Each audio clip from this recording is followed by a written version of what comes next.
What's up guys, welcome to another video. I just recently finished Spider-Man 2 on the PlayStation 5. When the PlayStation 5 was released, Insomniac actually was one of the first developers to make a game for it. As of the making of this video, they made 3 games. 4 if you count the Spider-Man remastered version. They basically released Spider-Man Miles Morales as well as Spider-Man Remastered. The next year in 2021 they released Ratchet & Clank Rift Apart.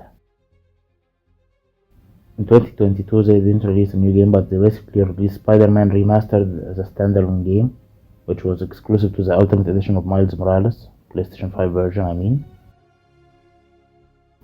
And in 2023 they finally released Spider-Man 2. Spider-Man 2 is one of the very few exclusive games of the PlayStation 5. I don't mean the ones that aren't ported to PC, these are even fewer. But basically Spider-Man 2 is one of the very few games that were released specifically for the PlayStation 5. So is it worth the hype, or is it just another Sony's third-person exclusive game? Let's find out. In contrast to the previous games, Spider-Man 2 lets you play as both Miles Morales as well as Peter Parker, with Peter Parker being the main one. There is a recap at the beginning of the game, but unlike most games, the ones that I know, the recap basically explains the entire storyline of Spider-Man and Spider-Man Miles Morales, combines them both into 1 minute.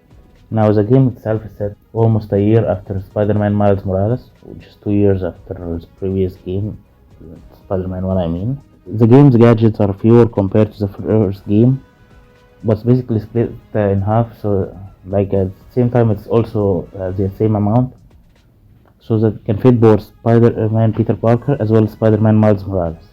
While everybody knows that Venom is supposed to be the main villain here, Kraven the Hunter is also part of the game. It's kind of like Lee in the first game.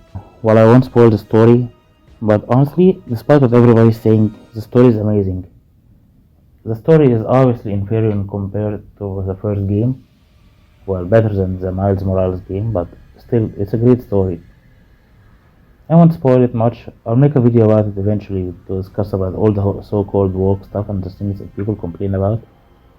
But honestly, it's a great game. The story is amazing, also not as good as the first one. Now regarding the gameplay, it's honestly amazing. While there's not much of an improvement over the first game, it's a sequel after all, but there are some nice improvements here and there. Like for starters, you can actually glide anytime. And regarding the switch between Miles and Peter, you can switch at any time you want. Although of course during certain quests you can't switch between them. Like Peter Parker has much more quests in the story mode, but Miles in comparison has much more quests in the side quest mode. There are side quests where you can switch between both. You can play as either of them and it's fine. And regarding the whole MJ thing that everybody's complaining about, she looks fine. If you haven't noticed, people always compare this creepy scene of her, which a little creepy, but honestly she looks fine and great. Unfortunately, the same can't be said really for the Spider-Man.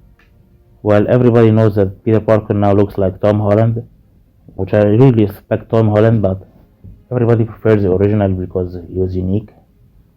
And Miles Morales, well, he does have that Killmonger hairstyle, but it's fine really. Other than that, all the characters look the same.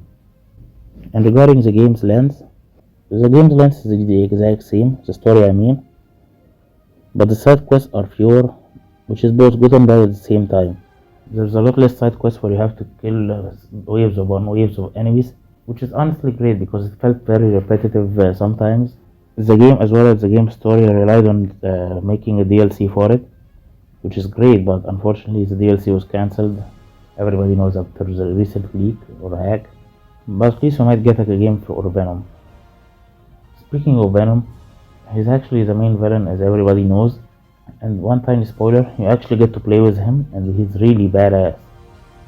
I heavily recommend the game especially for him.